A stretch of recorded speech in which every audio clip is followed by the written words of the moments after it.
Et on se prépare à ce départ pour ce 12 km 500. C'est la poursuite, c'est la Gundersen. Près de moi, Thierry Dussert. Thierry, c'est vrai, vous avez été un petit peu malheureux hier sur votre tir. Vous n'avez pas pu terminer parmi les 60 premiers. En revanche, il y a eu une nouveauté. C'est que tout à l'heure, ce matin, à 9h30, pour les coureurs qui avaient terminé entre la 60 et la 80e place, on vous a organisé une course en ligne, ce qu'on appelle un mass start. Vous partez tous ensemble et le premier arrivé à gagner. Et ça s'est bien passé pour vous, puisqu'il y avait 4 tirs, donc 20 balles à lâcher. Vous n'avez commis qu'une seule faute. Et puis le premier à l'arrivée à gagner, vous étiez le premier à l'arrivée, vous avez gagné, c'est bien. Ouais, non, c'est très bien. Bon, disons que le problème, c'est que ça comptait pas pour la Coupe du Monde. Il n'y avait pas tout le monde non plus, on va dire. Exactement. C'était un petit peu par définition.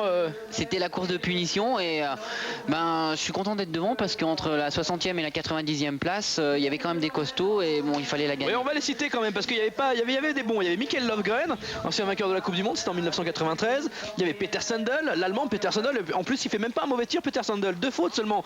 Et Peter Sandel, c'est vrai qu'il n'est pas très bien physiquement, mais surprenant de le voir si mal. Il y avait Thomas Sikora, le champion du monde 95 dans le 20 km à Antoine Santerseebla et encore 3e par équipe l'an dernier à Osserby. Il y avait Jon Hage Tildum, le Norvégien, avec lui non plus, pas un très mauvais tir, pas catastrophique. Il y avait Pier Alberto Carrara, l'Italien, vainqueur de course l'année dernière, ou encore Oleg Grushenkov, vice-champion du monde du 20 km, champion du monde par équipe et médaillé de bronze de sprint l'année dernière à Osserby. Et il y avait tous ces garçons-là face à vous, et vous avez été devant et ça c'était une belle course quand même, il fallait le signaler. Ouais, le plus important c'était d'être présent au niveau du tir. Après ma course ratée d'hier, j'ai beaucoup discuté avec Jean-Pierre Amat hier au soir. L'objectif était vraiment de mettre les balles, j'en mets 19, l'objectif est réussi. Bon, maintenant le plus important ce sera de réussir les courses de la semaine prochaine à Östersund et je compte bien le faire. Bon, maintenant aujourd'hui c'est la course poursuite avec 3 Français au départ et 3 Français avec des objectifs différents. Raphaël part en 3e position. Bien sûr l'objectif c'est de au moins garder cette place sur le podium et si possible faire mieux. Ce sera très difficile parce que les 2 de devant sont forts et il a des costauds également qui partent juste derrière lui. Ensuite pour Andreas, vous l'avez dit tout à l'heure, c'est de rentrer dans les 20 premiers, ce qui lui permettrait de réaliser une performance, une des 2 performances qu'il faut avoir pour pouvoir participer aux Jeux Olympiques de février.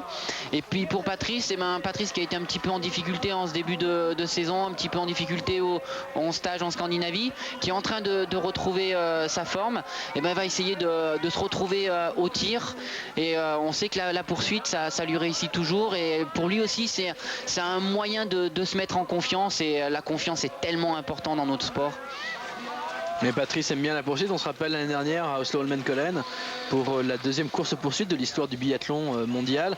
Il était parti avec le dossard numéro 60 après un sprint un petit peu catastrophique. Il avait terminé 17e. Il a fait une très très belle remontée. Parti donc pour tous ces garçons. Ils partent exactement avec le même retard qu'ils avaient à l'arrivée de la course d'hier. Et les Norvégiens sont très très présents puisque sur les 15 premiers on trouve 6 Norvégiens. Dag Bjørndalen, grosse surprise, un premier podium de sa carrière pour le frère aîné d'Ole Einar Bjørndalen, 2e l'an dernier au classement final de la Coupe du Monde. Sylvestre Grimsdal qui malgré un tour de pénalité prend la 4e place, très très près, attention, de Raphaël Poiret, seulement 6 secondes de retard sur le français qui lui avait fait un sans faute. Également autre Norvégien, Frode Andresen, 7e. On a encore Alvard Hanevold, 11e, Ole Einar Bjørndalen avec 3 tours de pénalité, 13e, et Gilles Géland 14e. Vient de partir là Andreas Eman, on l'a vu avec le dossard numéro 21. Andreas qui a fait un très beau tir, qui partait avec les tout premiers dossards et avec un 10 sur 10, il a pris la 21e place. On lui souhaite de réussir son pari, on lui souhaite de finir parmi les 20 premiers. Un premier pointage, voilà, un premier renseignement avec le passage de Frank Luc le renard aux 900 mètres. Et regardez derrière Raphaël qui a rejoint déjà Dag Bjørndalen alors qu'il était parti avec 6 secondes de retard. Mais on aperçoit Sylvestre Glimsdal, ça revient très très fort. C'est au tir une fois encore que tout va se décider. Chez les filles, c'est ce qu'a fait un petit peu acte de juge de paix, dans le sens où c'est Galina Kukleva qui s'est imposée finalement après des premiers tirs catastrophiques. Elle a profité d'un passage à vide de Magdalena Wallin-Forsberg qui était leader à cet instant lors du premier tir debout pour la rejoindre et pour finalement s'imposer Troisième place ayant été remportée par Uschi Liesel, l'allemande. A noter dans cette course poursuite féminine l'excellent retour des norvégiennes. Anne-Hélène Skjelbred, partie de Sar 41 qui finit 6e. Annette Sigurland, partie de Sar numéro 40 qui finit 9e. Pour les Françaises, le meilleur résultat est obtenu par Florence Bavrel, très bonne au tir, en 3e position avant le dernier tir, et puis qui met 2 balles à côté, qui fait 2 tours pénalité. Coco Niogret prend la 13e place. Christelle Gros, beau retour, elle termine avec la 23e place, partie avec le dossard numéro 51. Anne Briand 26e et Manu Claret 47e. Ces deux dernières ayant commis beaucoup trop de fautes au tir, entre autres Anne Briand qui était bien placée jusqu'au premier tir debout, mais là c'est carrément 4 balles qu'elle a mis à côté. Donc le départ, on va rejoindre tranquillement ce premier pas de tir. 2 tirs couchés, 2 tirs debout. En cas d'erreur, c'est 150 mètres supplémentaires. Et là, on aperçoit Franck Louk tout là-bas. Franck Louk qui se retourne pour savoir où en sont ses adversaires. Et Raph qui est en 2e position à présent. Alors la difficulté, c'est qu'il ne faut pas trop non plus vouloir revenir sur celui qui est en face, surtout sur une piste comme celle de Lillehammer, où pour arriver sur le pas de tir, il y a cette très longue montée et il ne faut pas complètement se griller avant d'arriver au tir et puis lui mettre les balles à côté. Non, mais ce qu'a fait Raph, je pense que c'est bien parce que de toute façon il est plus fort en ski que Dag Bjørndalen, on le sait, donc il faut qu'il fasse sa course sans se préoccuper de ses adversaires, parce que bon, derrière vous avez vu, il y a Sylvestre Glimdahl et Tarasov qui sont là, donc s'il peut arriver avec 10 secondes d'avance sur Glimdahl et Tarasov, il faut qu'il le fasse. Ensuite il faut qu'il gère sa course. La difficulté, c'est de s'isoler, de faire comme s'il n'y avait pas d'adversaire, et c'est ce qui est un petit peu difficile à faire en course poursuite. Bon, maintenant si on peut voir, c'est qu'il y a 2 grosses nations là qui sont très bien en ce début de saison, c'est la Russie et la Norvège. Et dans l'optique du relais, ce sera les 2 nations à battre la semaine prochaine. Puis bien évidemment toujours surveiller les Allemands. Les Allemands emmenés là, vous le voyez, par Franck Louk. Parce que c'est vrai, sur les 15 premiers, on a fait un petit pointage. Il y a 6 Norvégiens hier. Après le sprint, il y a 4 Russes, 2 Allemands qui encadrent. L'un est premier, c'est Franck Louk, et puis l'autre est 15e, c'est Rico Gross. Et puis après, il y a intercalé, on a le français Raphaël Poiret qu'on voit ici. Le letton Oleg Malouins qui a pris la 6e place. C'était la première fois d'ailleurs qu'il était parmi les 10 premiers, Oleg Malouins. Et puis enfin... également qui a pu s'intercaler le Bélarus Alexei Edarov. A noter également un excellent résultat pour Jean-Marc Chablot, notre copain suisse, qui a terminé 16e avec un tour de pénalité couché. L'équipe de Suisse qui a enfin un vrai encadrement, un vrai soutien de la part de la fédération. C'est vrai que c'est l'année olympique, c'est vrai qu'il y a Nagano d'ici quelques semaines à présent. Alors que Franck Louk arrive pour le premier tir, le tir couché. Franck Louk le renard. Alors hier il y a eu quelques petits problèmes d'informatique et d'ordinateur. Il nous annonçait après le premier tir de Franck Louk 3 fautes, donc a priori 3 tours de pénalité. Avec Patrice, on s'était dit c'est surprenant parce qu'avec son expérience, c'est un excellent tireur. C'est bizarre qu'il rate comme ça. Et puis après on l'a vu au 2e tir, là il était en tête, il n'avait plus aucune faute et puis il a gagné. Donc vraiment excusez-nous pour cette erreur. On fait quelquefois un petit peu trop confiance à la technique. En tout cas, tout ce qu'on peut noter, que Raphaël a skié plus vite que Franck Louk sur cette première boucle, puisqu'ils sont tous les deux sur le stand de tir. Raphaël a dû environ reprendre une dizaine de secondes à Franck Louk. En tout cas, vous avez vu, pas un souffle de vent. Il n'y a rien, il pleut plus là. Il n'y a plus cette abominable pluie verglacée. Ah, c'est sympa, regardez, on nous indique que Kukleva et Forsberg vont tirer. Alors ça va être facile à suivre. Melnik également. Ça, ce sont des noms féminins, ce sont les dossards des filles. Alors voilà, et on a le bon nom pour Louk. Louk qui a lâché sa première balle en numéro 1. Qui va très vite, Franck Louk, comme toujours. Alors que Raph vient de débuter. Et Franck Louk qui va peut-être un peu trop vite d'ailleurs, parce qu'il va faire un tour. Alors Raph, faut tenir. Est-ce qu'on voit ce qui se passe à côté lorsqu'on tire? Normalement non, mais on peut jeter un coup d'œil. Bon, Raphaël fait une faute de pénalité, c'est pas dramatique. C'est dommage, l'idéal était de ne pas en faire, ça lui aurait permis de repartir en tête. Mais avec une pénalité, bon, il faut savoir que Franck Louk en fait une aussi, et celui qui est Glimsdahl en fait une également. Voilà, en revanche, Tarasov en fait 2. Et c'est Rochkov qui pour l'instant fait le seul sans faute. Rochkov qui va donc quitter le pas de tir en tête. Oleg Rochkov Sergei Rochkov qui était 8e. Eh pardon, c'est pas Rochkov, c'est Vladimir Drachev. Drachev, le retour de Drachev qui est en tête devant Franck Louk. Sergei Rochkov, donc lui aussi fait le sans faute, il est 3e. Drachev, c'était le roi en 1996, le cannibale. Il a gagné quasiment toutes les courses. Il a gagné quasiment toutes les médailles lors des championnats du monde. Et Drachev qui est de retour, une année complètement à vide l'an dernier, et on le revoit Il est devant, il n'a pas grand chose d'avance, seulement 4 secondes d'avance sur Franck Luc Lagman, mais Franck Luc qui s'est fait passer par Sergei Rochkov juste après la sortie du plat de tir. Pavel Mouslimov bien présent avec un sans faute, il est 4e, et Raph qui occupe pour l'instant la 5e place, une 5e place avec 15 secondes de retard, c'est pas catastrophique, et il devance 3 Norvégiens, Dag Bjørndalen, Alvar Rønevold de sans faute et Gilles Géland. Pour les autres, Sven Fischer est en 12e position grâce à un sans faute. Rico Gross a fait un tour de pénalité 13e. Tarasov donc 2 tours, il est 14e. Ou le Einar Bjørndalen a perdu 3 places. Il occupe la 16e place à présent avec un tour de pénalité. Mais en tout cas, c'est bien lancé. Là, tout le monde est au contact. Il n'y a pas eu trop de fautes chez les filles. Tout à l'heure, rappelez-vous, il y avait des 2, 3, il n'y en avait qu'une qui avait fait 1-0. Et c'était Magdalena Van Forsberg. Là voilà Raph à la poursuite de Pavel Mouslimov. De toute façon, les Russes, faut tous les surveiller. Hier, on a vu un Padin. Padin, on ne connaissait pas Padin. Il était parmi les tout premiers d'Ossard. Et puis, ce garçon, Andrei Padin, il fait 3 tours de pénalité. Malgré tout, il termine 23e. Correct, quoi. Sans problème.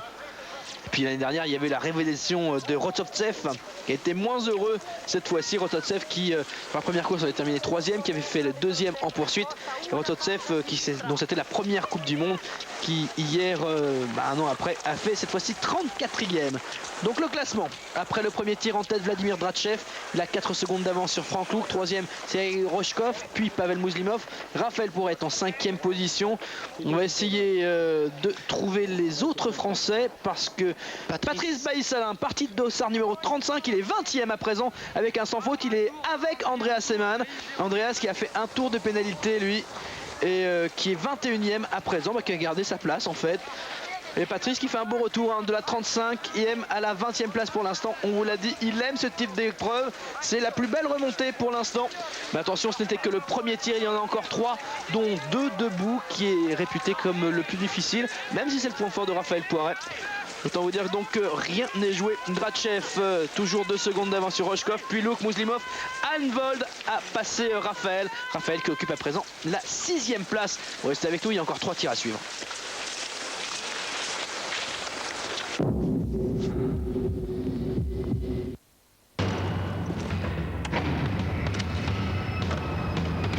Puissance implacable, solidité éprouvée, fiabilité totale, rapidité extrême.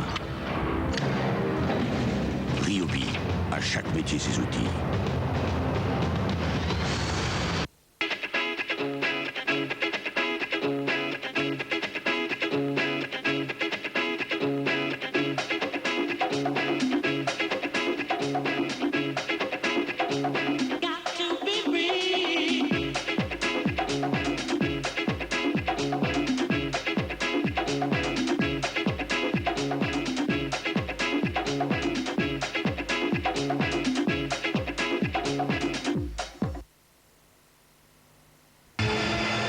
Pulsar Star, the inspiration for a remarkable watch.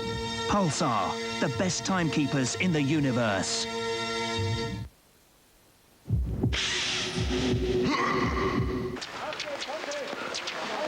On va aborder le tout dernier tir de cette Gundersen, de cette course-poursuite en cette ouverture de Coupe du Monde de biathlon à Lillehammer en Norvège. Après le premier tir debout, le 3e tir donc au total en tête, Alexei Darov, le Bélarus, grâce à un sans faute 15 sur 15 pour l'instant. Il devance de quelques 22 secondes à présent l'Allemand Franck Luc, puis on trouve Vladimir Drachev le Russe. Alvar Rønevold le Norvégien est en 4e position, puis Pavel Mouslimov est 5e. Côté français, Andreas Seman est le meilleur français. Après 2 tours au tir couché, il a fait le sans faute au tir debout, il occupe la 16e place. Les autres français, on a Patrice Baïsalin en 27e position avec 2 tours debout et un tir couché. Et Raphaël Poiret qui a fait 2 fois 3 tours, d'abord couché puis debout, et qui est 29e.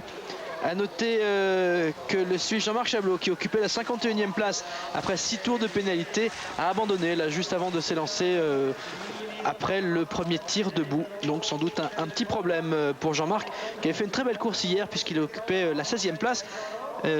Très beau résultat donc pour Jean-Marc Chablot de l'équipe suisse. Et Darov qui se présente, tir debout, son dernier tir, pour l'instant il est 15 sur 15. Et Darov qui n'a jamais fait de podium dans sa carrière, qui n'est jamais rentré dans les 5 premiers, qui a fait des perfs, des 7e, des 8e places, alors qu'on ne l'attendait pas forcément. Tir debout. alors que Franck Luc arrive derrière lui.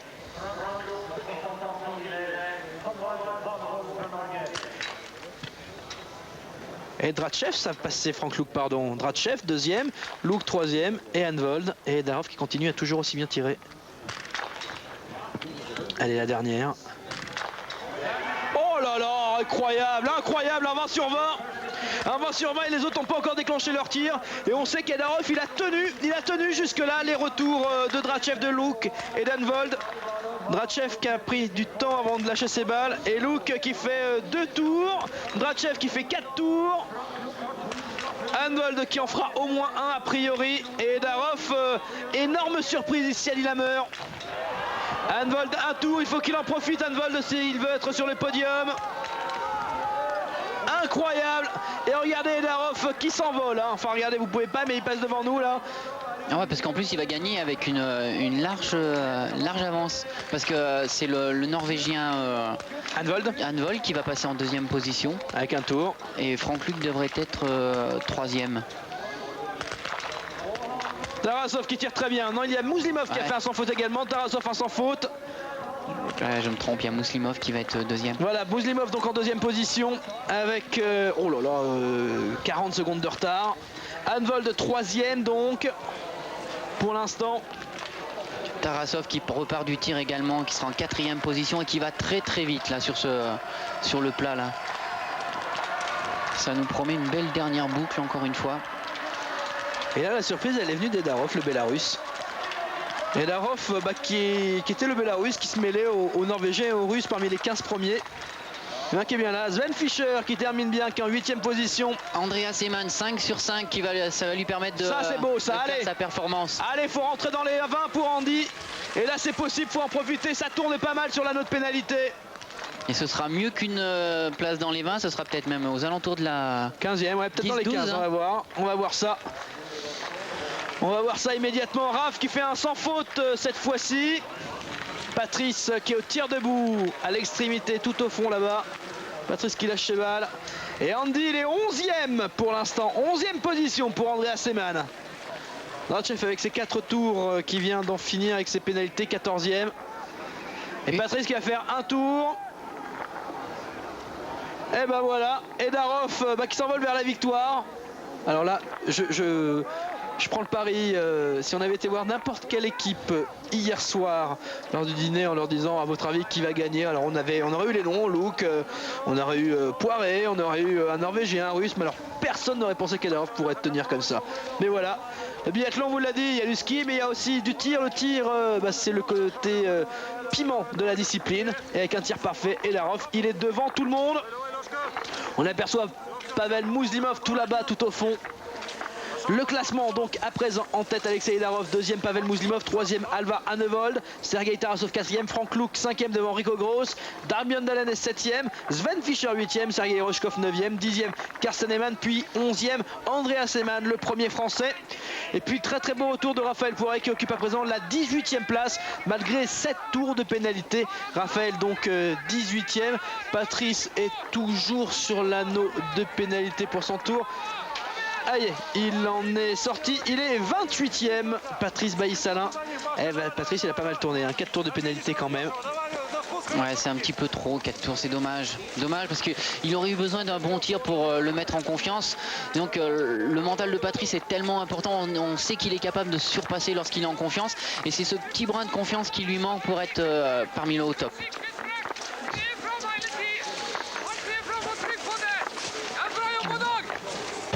Les uns ont participé à toutes les phases finales. Pour les autres, c'est une grande première. Les champions du monde contre les vainqueurs de la Coupe d'Afrique des Nations. Les rois du football samba contre les Bafana Bafana. Un match haut en couleur sur la route de la Coupe du Monde. Afrique du Sud, Brésil, dimanche 18h heure française, en direct sur Eurosport. Avec Konica et Opel. C'est le final de cette course-poursuite de Lillehammer, ouverture de la Coupe du Monde 87-98 de biathlon en Norvège. Une poursuite avec une énorme surprise, Alexei Edarov du Bélarus, 23 ans seulement. et qui va s'imposer parce qu'à l'issue des tirs où il n'a pas commis une seule faute, il n'a pas du tout été visité la note pénalité.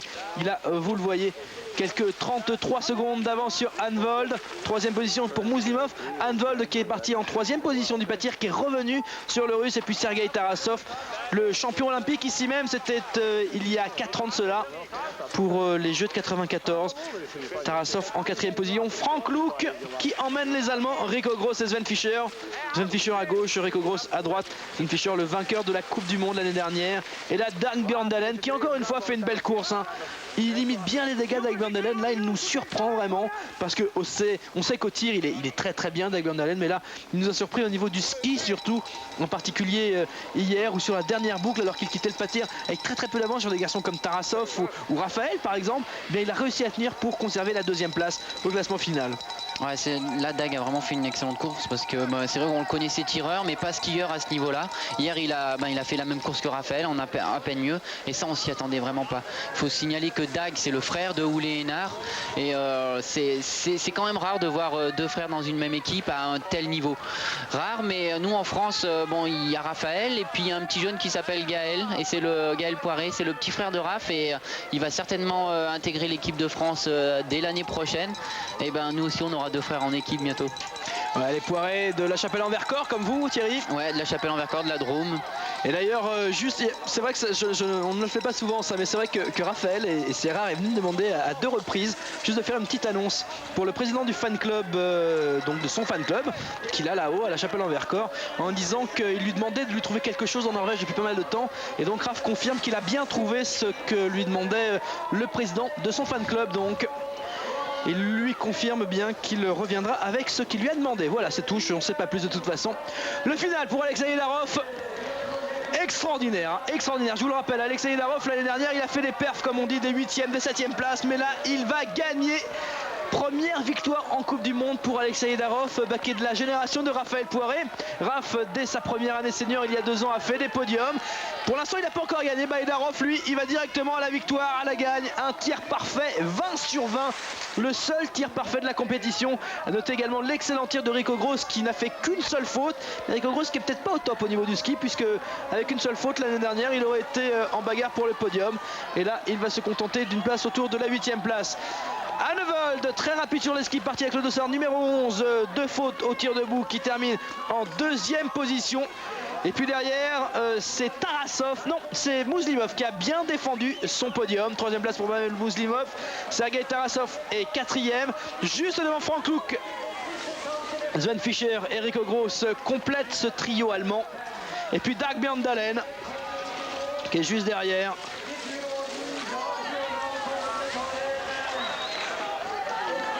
Donc victoire du Bélarus Alexei Darov. On connaissait Popov, on connaissait Sachourine, voilà maintenant Edarov, ou encore Rouchenkov, voilà, Edarov est là. Et Bélarus qui encore une fois vont avoir une sacrée équipe de relais. Et Bélarus qui depuis 2 ans sont champions du monde par équipe.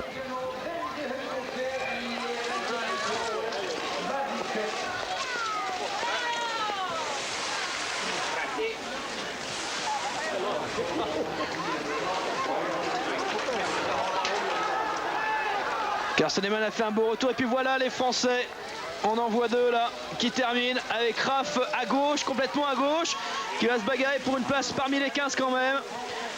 Et Andy, ça c'est important pour Andy. Allez, il faut pousser parce qu'ils sont 2 derrière qui reviennent très très vite. Une 17e place, c'est déjà la moitié de la sélection possible. C'est pour ça qu'il est content d'ailleurs. Il sait qu'il est 17e. Alors attention, je vous le rappelle, ce sont des termes sélectionnables. C'est-à-dire ce sont les minima imposés. À partir de là, il y aura quand même des sélections. Alors on sait qu'il y aura un relais français en biathlon.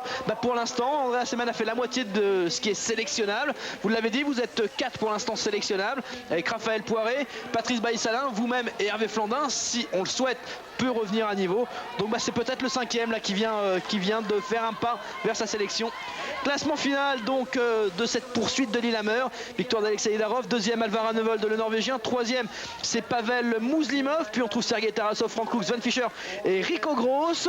Côté français, le meilleur c'est Raphaël Poiré, malgré quelques 7 tours de pénalité. C'est énorme, c'est le seul à avoir fait autant de pénalités. Et 7 tours, il est en 15e position. Andreas Seemann et lui 17e. Ouais, c'est bien là, Andreas doit être vraiment être content parce que lui aussi il était un petit peu stressé avant le départ de cette course.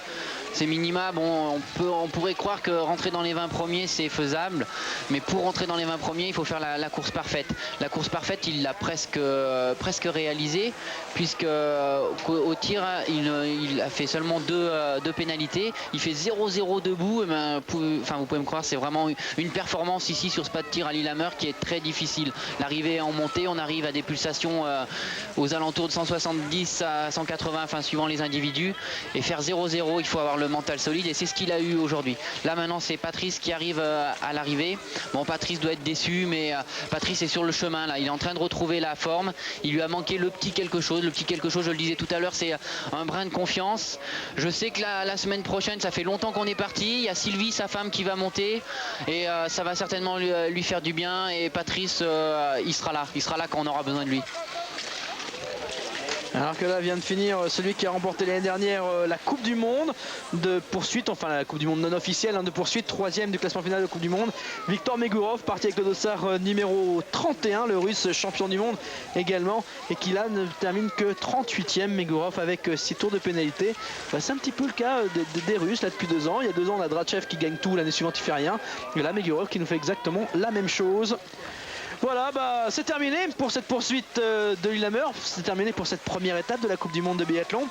Alors prochain rendez-vous c'est Östersund, et puis après il y aura Kontiolahti, il y aura la pause de Noël, et on vous retrouvera sur les pistes plus classiques qu'on connaît bien, Ruhpolding, Antol Santerselva, avant le grand voyage vers le Japon, vers Nagano. Une piste que vous appréciez vous, puisque vous avez fait votre meilleur résultat de la saison dernière dessus, une 8e place. Oui, non, pardon, c'est à Novosibirsk. C'était à Novosibirsk, mais c'est une belle piste parce qu'elle n'est pas trop difficile. Normalement, il ne devrait pas y avoir de trop gros écarts en ski. Et nous, pour les Français qui sommes plutôt réputés bons tireurs, c'est plutôt de bon augure. Bon, bien sûr, il faudra y aller en excellentes conditions physiques, excellentes conditions avec un gros mental.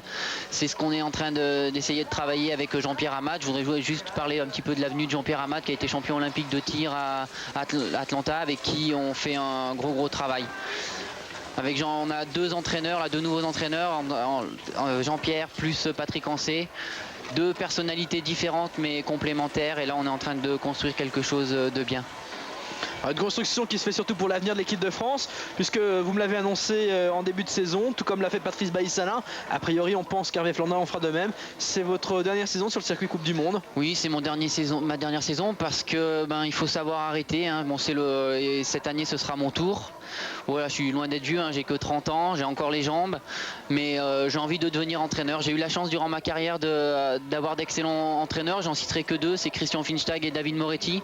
Ils m'ont appris beaucoup et j'ai envie de transmettre tout mon savoir à des jeunes.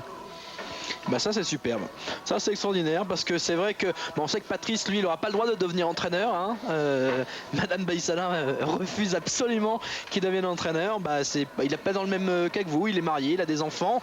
Vous êtes toujours célibataire, puisque c'est une blague entre nous, on va juste vous expliquer pourquoi. Parce que pour 94 le comité national olympique et sportif français avait été une plaquette, il y avait une petite présentation sympa sur tout le monde, et puis sur Thierry il y avait juste une chose qui était écrite, c'était le dernier célibataire du groupe. Donc c'est vrai, et ça on vous en a parlé là-bas à Lillehammer, on nous a parlé que de ça quasiment, alors que vous avez fait, je vous le rappelle quand même, médaille de bronze olympique du relais, et puis l'année suivante Antol Santerselva, il y a eu 7 médailles d'argent toujours en relais.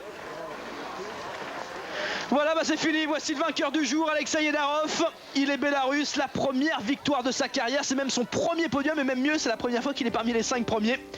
Deuxième, Alvar Hanevol, et puis donc 3e place pour Pavel Mouslimov. Mouslimov, on n'en parle pas souvent, parce que c'est vrai que devant lui, il y a tellement de top. Il y a les Drachev, il y a les Megurov, il y a les Tarasov, mais Mouslimov, il est toujours là depuis très longtemps. C'est lui qui a gagné la finale de la Coupe du Monde à Novosibirsk, et là encore une 3e place. Alvar Hanevol en 2e position, lui aussi déjà une victoire dans sa carrière en Coupe du Monde, c'est son 5e podium, et puis donc la victoire, premier podium, première place parmi les 5 grâce à un super tir. Ça c'est la bonne image qu'il fallait donner, 20 sur 20 au tir, le seul 20 sur 20, Alexei Yedarov, vainqueur ici à Lillehammer.